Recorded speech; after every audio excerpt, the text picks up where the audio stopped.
Chris Lambert was 8 years old the first time he drove past her face. He did not know her name yet. He was a child in a car in Orcutt, California, watching the road go by, and a billboard appeared on the side of the highway with a photograph of a girl who was missing. He was too young to understand what missing meant in the way adults understand it. He was old enough to remember the face. He drove past that billboard for years. He drove past it as a teenager. He drove past it as a young man. The photograph sometimes changed to new posters, new campaigns, but the face stayed the same. Kristin Smart, 19 years old. Missing since May 25, 1996. By the time Chris Lambert was 30 years old, he had driven past Kristin Smart's face hundreds of times, and the case had never been solved. A man everyone suspected had been questioned repeatedly and never charged. A girl had walked home from a college party and never arrived. Two facts that sat on either side of a gap that 22 years of official investigation had not been able to close. Chris Lambert was not a detective. He was not a forensic analyst. He was a man who had spent his entire adult life driving past a billboard and thinking, someone knows something. In 2018, he decided to find out who. What he found in a backyard 12 miles from campus, in a story a woman had been carrying alone for 22 years, was the clue that the entire investigation had missed. Not because it was hidden, because no one had gone looking for the person who had it. This is how one man with a microphone did what 2 decades of official investigation could not. Kristin Denise Smart was born on February 20th, 1977, in Augsburg, Bavaria, West Germany, to Stan and Denise Smart, both teachers working on a U.S. military base. She grew up moving, the way military kids do, between bases and countries and schools, before the family eventually settled in Stockton, California. She graduated from Lincoln High School in 1995 and enrolled at Cal Poly San Luis Obispo that fall, 400 miles down the California coast from everything familiar. She was a freshman. First year. The kind of year when everything is new at the same time. New campus, new city, new people, new routines. Most freshmen spend that year finding their footing. Kristin Smart had already found hers. She was a lifeguard. For years, she had spent time at Camp Mokulea in Hawaii, a summer camp on the north shore of Oahu, where she worked the waterfront. When she got to Cal Poly, she took a position at the university's recreation center pool. The shift started at 5 in the morning. That meant her alarm was set for 4:20 a.m. every day. Without exception, she was the kind of person who did not let the early hour be an excuse for anything. Her friends described her as someone who was difficult to dislike, not because she was performing likability, because she genuinely meant well and led with it. She was, by multiple accounts, too nice to tell someone to leave her alone. That detail will matter. It always matters. She was 19 years old, 8 months into her first year of college, with a lifeguard shift at 5 in the morning and an alarm that went off at 4:20 a.m. on the night of Friday, May 24th, 1996. That night was the start of Memorial Day weekend. A fellow student was throwing a birthday party at an off-campus fraternity house. Kristin's roommate, Margarita Campos, decided not to go. Kristin went anyway, alone, which says something about her. The confidence of a person who believed showing up somewhere alone was not a problem she needed to solve. She did not know anyone at the party. She was there for hours. At some point during the night, she drank more than she intended to, or something else affected her. Some people who were there later said she seemed more disoriented than the night warranted. That question was never definitively answered. What was established is that by approximately 2 o'clock in the morning, on Saturday, May 25, Kristin Smart was found passed out on the lawn of the house next door to the party. 2 students who had just left, Cheryl Anderson and Tim Davis, found her there and helped her to her feet. They started walking her toward her dormitory, Muir Hall, which was nearby. A 3rd student joined them from the party. His name was Paul Flores. He was also a Cal Poly freshman. His dorm, Santa Lucia Hall, was closer to Kristin's than to the party, which made his offer logical on its face. He told Anderson and Davis that he knew where Kristin lived and would take her the rest of the way.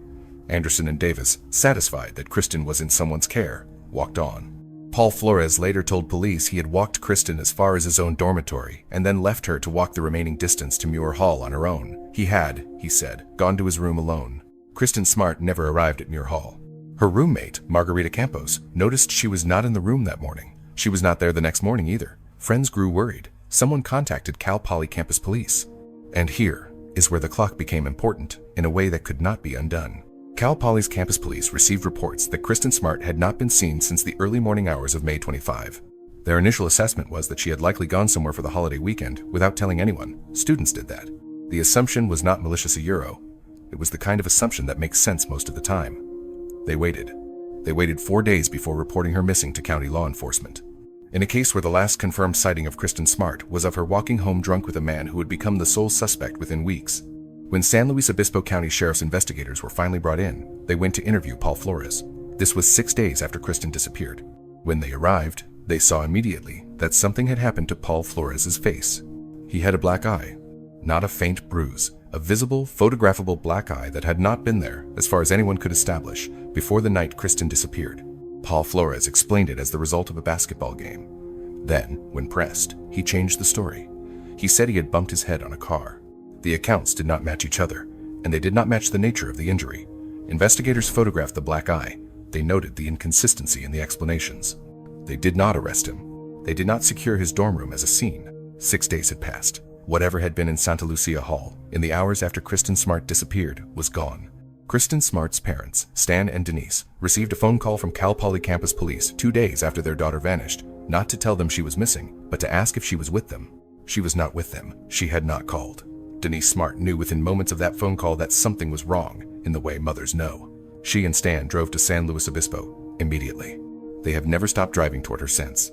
The investigation that followed Kristin Smart's disappearance was, in the language of case files, extensive. Searches of the campus, searches of surrounding areas, cadaver dogs, ground-penetrating radar, hundreds of interviews. One suspect was named repeatedly and never charged. One family that refused, across 26 years, to accept that a case with a known suspect was somehow beyond the ability of the system to resolve. Paul Flores remained the only suspect from the first week of the investigation until the day he was arrested. He knew that. He lived with that knowledge for 25 years, and he said almost nothing. In 1997, Kristin Smart's family filed a wrongful death lawsuit against Paul Flores. This was not unusual in cases where criminal charges were not forthcoming. Civil suits operate on a lower burden of proof and can compel testimony that criminal investigations cannot. The Smart family's attorneys deposed Paul Flores. He sat across a table from the attorneys. He was asked questions about the night Kristin disappeared, about where he had walked her, about his dorm room, about his black eye. Paul Flores invoked the Fifth Amendment. He invoked it 27 times. What is your present residence address? On the advice of my attorney, I refuse to answer that question based on the Fifth Amendment of the United States Constitution. Are you under the influence of any medication which at this time would interfere with your ability to give clear and accurate testimony today? I refuse to answer that question. What documents you have reviewed in preparation for your deposition testimony here today? I refuse to answer that question. Have you reviewed certain documents in preparation for your deposition testimony here today? Attorney, I refuse to answer that question. In a civil deposition, 27 separate questions, 27 times, he declined to answer on the grounds that his answer might incriminate him. At the end of the deposition, the only information he had confirmed about himself was his name, 27 times. That number matters because the Fifth Amendment exists for legitimate constitutional reasons. No one is obligated to testify against themselves. But invoking it 27 times in a civil suit about a missing girl you claim to know nothing about, while confirming only your own name, is a number that speaks to something. The attorneys wrote it down. The family heard it, the investigators noted it, and then Paul Flores walked out of the deposition and nothing happened. He continued to be the only named suspect. He continued to not be charged. He continued to exist in the world as a free man, while Kristin Smart's parents drove the trails and hillsides of the California Central Coast looking for any trace of their daughter. Stan Smart became known, in the years that followed, for hiking not recreationally, but systematically. He walked the trails around San Luis Obispo. He walked the areas investigators had searched. He walked places investigators had not yet searched. He did this for years. He was looking for Kristin. He kept looking, even when there was nothing to find. He kept looking because the alternative was to stop, and he was not going to stop. Denise Smart pushed law enforcement in a different direction. Meetings, communications, pressure, correspondence. The relentless bureaucratic work of keeping a case file from being treated as closed when it was technically still open. She pushed the campus police. She pushed the sheriff's office. She pushed every official who had any responsibility for the case. In 1996, 6 months after Kristin disappeared, something arrived in the investigation that should have changed everything. It did not. A woman named Mary Lassiter was renting the house at 500 East Branch Street in Arroyo Grande, a town about 12 miles south of the Cal Poly campus. The house belonged to Susan Flores, the mother of Paul Flores. Mary Lassiter had moved in after Kristin Smart disappeared. In the ordinary way, a renter moves into a house without knowing its history. In October 1996, Mary Lassiter was washing her car in the driveway when she found something on the ground near the front left tire. A single earring, small, turquoise. She did not throw it away. She looked at it. She looked at the missing posters that had been appearing throughout San Luis Obispo County for 5 months, Kristin Smart's face on every one of them, and she thought the earring looked like it might match something Kristin was wearing in the posters. She contacted investigators. A detective came. The detective collected the earring. It was never booked into evidence. At some point between the detective's hands and the evidence room, the earring was lost. The Flores family home was in this case. The earring appeared to match what Kristin was wearing when she disappeared, and it was gone before anyone could test it, photograph it, or enter it into the official record of the case. Mary Lassiter kept living in the house, and then she noticed something else. Every morning, at approximately 4:20 in the morning, a sound came from the backyard, a digital alarm, beeping, consistently, every morning, from somewhere in or near the freshly built planter boxes in the concrete backyard. Mary Lassiter searched for the source. She could not find it. The alarm was inside something, or under something, and she could not get to it. It beeped every morning at 4:20. Mary Lassiter did not know that Kristin Smart had a watch alarm set for 4:20 every morning for her 5 a.m. lifeguard shift at Cal Poly's Recreation Center. That information was not in any news report she would have seen. It was the kind of specific, personal detail that lives inside a family and does not make it into the investigation's public record. The alarm continued for months. Then, sometime in early 1997, it stopped. The battery had run out. There was no more beeping. Mary Lassiter was evicted from the property in March 1997. Susan Flores moved back into her house. Nobody ever dug up the planter boxes. For 22 years, Mary Lassiter carried both of those stories, the earring and the alarm, without anyone asking her to go on record. She had not been interviewed extensively by investigators. She had told people she knew. She had not been heard in the way that would have moved a case forward. The investigation continued without her testimony. Searches were conducted on properties connected to the Flores family multiple times between 1996 and 2016. Ground-penetrating radar was deployed on other sites. Cadaver dogs ran fields and hillsides. The Arroyo Grande property, Susan Flores' backyard, the one with the planter boxes, the one where an alarm had beeped at 4:20 every morning in 1996, was not excavated. In 2011, Ian Parkinson became the new San Luis Obispo County Sheriff. He inherited the Kristin Smart case file along with the office. He had heard of it before everyone in the county had heard of it. He took it seriously in a way that gave the Smart family, cautiously, some renewed hope. Parkinson directed investigators to take another run at the case. New technology, new leads, new attempts to get Paul Flores to crack. In 2016, a fresh search focused on the Cal Poly campus itself, cadaver dogs, radar, excavation. Nothing conclusive came back. By 2017, the case was 21 years old. Paul Flores had never been charged. Kristin Smart had never been found. Mary Lassiter had been living with what she knew for 2 decades, and no one had come to find her. Then Chris Lambert opened a podcast app and started making calls. Paul Flores was 19 years old in May 1996, a Cal Poly freshman from Stockton, California, the same city where Kristin Smart had grown up. They had not known each other before college. They arrived at the same campus, the same fall, lived in neighboring dormitories, and existed in the same social orbit without, as far as the record shows, any prior meaningful connection. What the record does show about Paul Flores, gathered in the months and years after Kristin's disappearance, is a pattern. Female students who knew him at Cal Poly described, in statements gathered by investigators, and later, in testimony at trial, a person who did not understand or respect the line between his interest and a woman's comfort. He was known among the women in his social circle by a nickname that was not kind. They described groping, unwanted contact, a persistence that required them to actively remove themselves from his presence rather than simply say no and have it respected. Kristin Smart was, by multiple accounts, too nice to tell someone to leave her alone. Paul Flores was described by investigators, and by the women who knew him, as someone who counted on that. When investigators arrived 6 days after Kristin's disappearance and saw his black eye, Paul Flores generated 3 explanations across multiple conversations. A basketball game, a car door. The stories shift in the way stories shift when they are not true. Investigators photographed the injury. They noted the inconsistency. The case file recorded both. What the case file could not record was what had happened in Paul Flores' dorm room during the 6 days between Kristin's disappearance and the first formal interview. 6 days is enough time to clean a room. 6 days is enough time to move anything that should not be there. Paul Flores' father, Ruben Flores, lived in Arroyo Grande, 12 miles south of the campus. He was a contractor. He knew how to work with concrete. In the spring of 1996, in the period around Kristin Smart's disappearance, the backyard of Susan Flores' Arroyo Grande home had been recently worked on. Planter boxes had been built. Concrete had been poured. The backyard was freshly done in the way that backyards are freshly done when someone has been working in them. Mary Lassiter moved in months later and heard the alarm. Paul Flores knew, from the first week of the investigation, that he was the suspect. He was not told this in so many words, but the interviews made it clear. Investigators kept coming back to him. The civil lawsuit named him. His face was in the newspaper.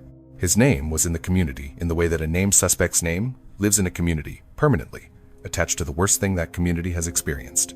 He did not run. He stayed in California. He continued his life, moved around the state, worked, and existed.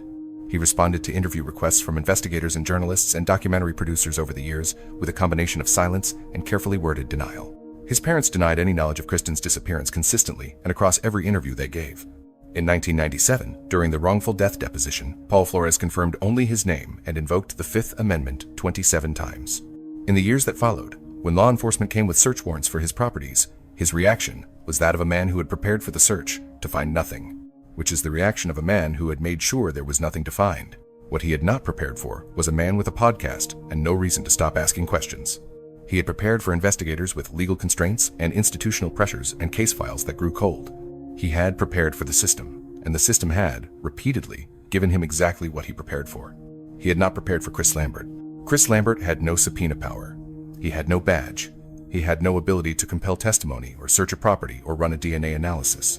What he had was time, and a phone, and a willingness to call people who had been asked about this case once and never followed up with, to call people who had never been asked at all. And he had the patience to listen to Mary Lassiter tell him about an earring and an alarm. By the time Paul Flores was arrested in April 2021, investigators had built a case that rested on forensic evidence, witness testimony, and the accumulated weight of 25 years of documented behavior. The case that had been assembled was strong enough to bring to a jury. It was strong enough because Chris Lambert had found the people the official investigation had not found, or had found once and let go, or had found and not known what to ask. Paul Flores had survived 2 decades of official investigation. He had not survived a podcast. In 2018, Chris Lambert sat down to make a phone call he was nervous about. He was 30 years old. He had grown up in Orcutt, a small town in Santa Barbara County, 40 miles south of San Luis Obispo. He had driven past Kristin Smart's face on billboards for most of his life. He had read the case file publicly available online.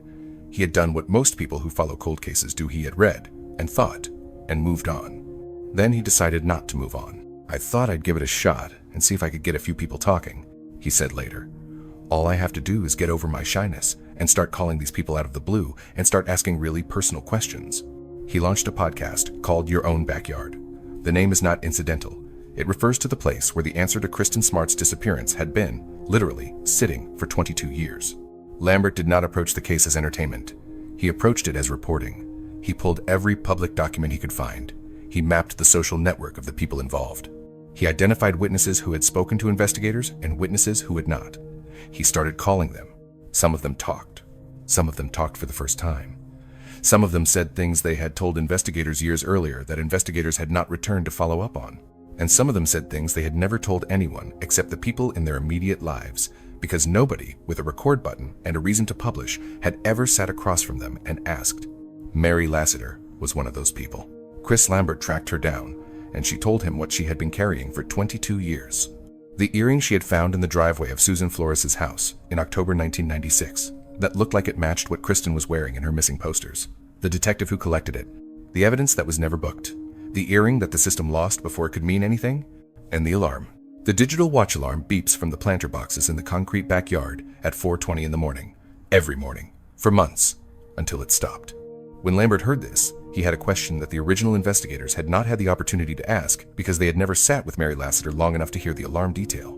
Lambert went back to the Smart family. He asked Denise Smart what time Kristin's alarm was set for. Denise Smart told him 4:20 a.m. for the lifeguard shift that started at 5.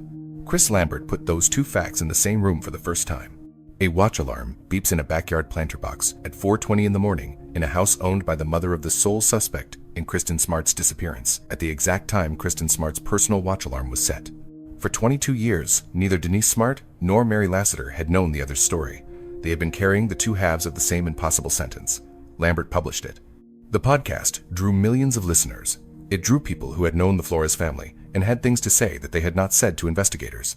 It drew people who had been at the party on May 24, 1996, and had observations they had not been asked about.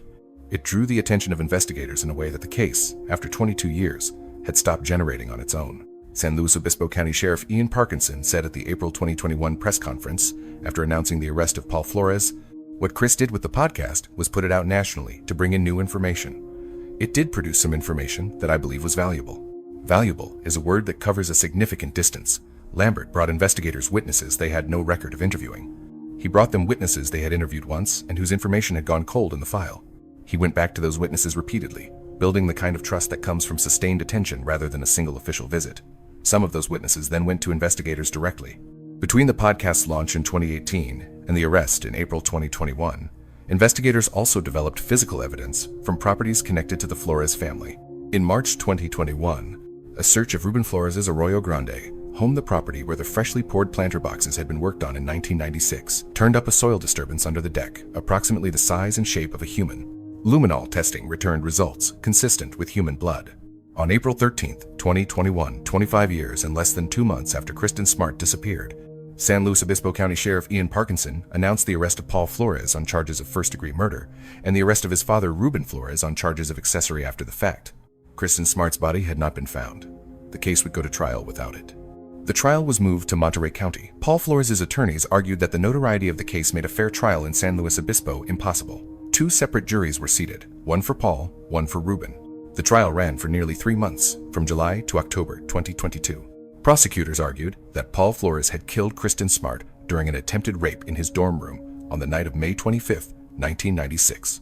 They presented the forensic evidence from Ruben Flores' property. They presented witness testimony, dozens of women describing Paul Flores' sexual behavior at Cal Poly, establishing a pattern. They presented the timeline, the black eye, the 27 invocations of the Fifth Amendment, the totality of 25 years of circumstance that pointed in one direction. The jury for Paul Flores deliberated. On October 18, 2022, the jury returned its verdict. Guilty, first-degree murder. Ruben Flores was found not guilty of accessory after the fact by his separate jury. Paul Flores sat in the courtroom and heard the verdict read. He was 45 years old. He had been the sole named suspect in this case since he was 19. He had spent 26 years protecting a secret that a podcast had finally made the official investigation go back and find. A man who was 8 years old when Kristin Smart disappeared launched a podcast at 30, found a woman who had been alone with the most important clue for 22 years, and put those 2 pieces together in a way that 2.5 decades of official investigation never had. If this story is worth your time, hit that like button and subscribe. What comes next is the part that will stay with you after the video ends. On March 10, 2023, Paul Flores was sentenced in Monterey County Superior Court. Judge Jennifer O'Keefe looked at him from the bench and said what she had concluded across months of evidence and testimony. Paul Flores was, in her words, a cancer to society. She sentenced him to 25 years to life in prison. Stan Smart, Kristin's father, had been in that courtroom. He had been in every courtroom that had anything to do with his daughter's case, across 26 years.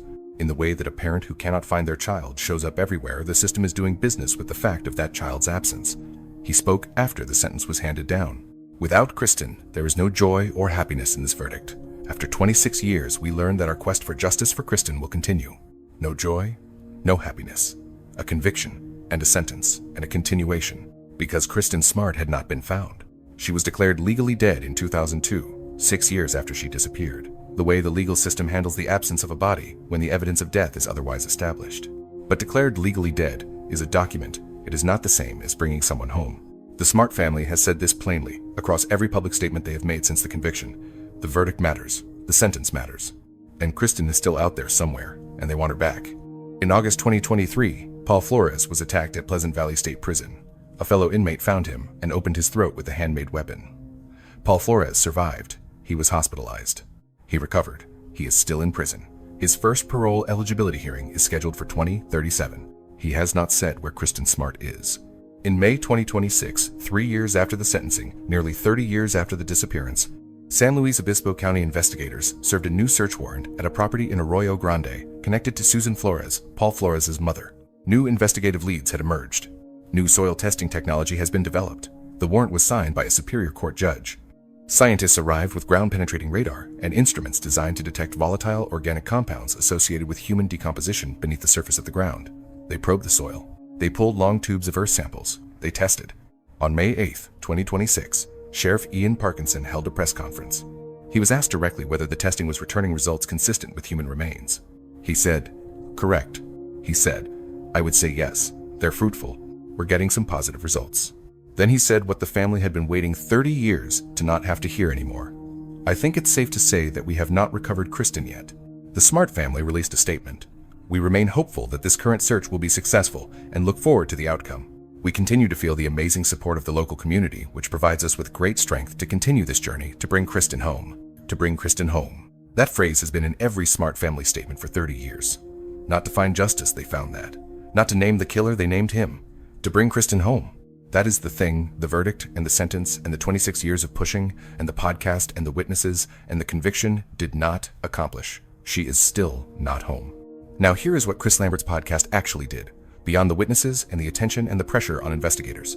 He found Mary Lassiter, and he found Denise Smart, and he put those two women's stories in the same episode. The viewer has spent this entire video understanding the case as the story of a podcast that broke it open. That is true. But the reason the podcast broke it open is more specific than that. It is not that Chris Lambert did better journalism than the official investigation. It is that the official investigation had the earring and lost it, had the property and did not excavate it, had the case and kept looking where it had already looked.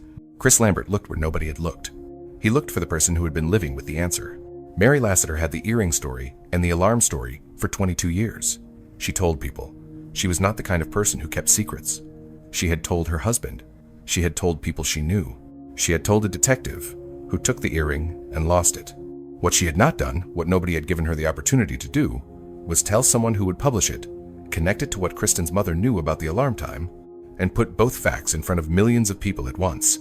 Chris Lambert gave her that opportunity. And Denise Smart, who had known for 30 years that her daughter set her alarm for 4:20 a.m. for the lifeguard shift, had never been asked by anyone whether that detail connected to anything in the physical search of the properties. It connected to everything. The alarm that Kristin Smart set for herself every morning of her time at Cal Poly had been beeping in a concrete planter box in a backyard 12 miles from campus for months in 1996. Then, the battery died. The alarm stopped. Susan Flores moved back into the house.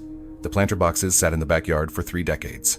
In May 2026, scientists with instruments and search warrants were standing in that backyard reading what the soil had to say. Return to the beginning. Return to the billboard on the road in Orcutt. Return to the child in the car looking up at a face he did not yet have a name for. Chris Lambert drove past that billboard for 22 years. He grew up. He got a microphone. He found the woman who had been living with the alarm. Kristin Smart set her watch for 4:20 every morning so she would make her lifeguard shift. That alarm kept going off in a planter box in a backyard 12 miles from campus, in the dark, every morning, for months. The world found out about it because a man who was 8 years old when she disappeared drove past her billboard enough times that he decided to start asking questions. She is still not home. They are still looking. Thanks for watching. Don't subscribe for more valuable videos. Like and share to your loved ones, so they should be safe out there. Watch out for our new video coming next.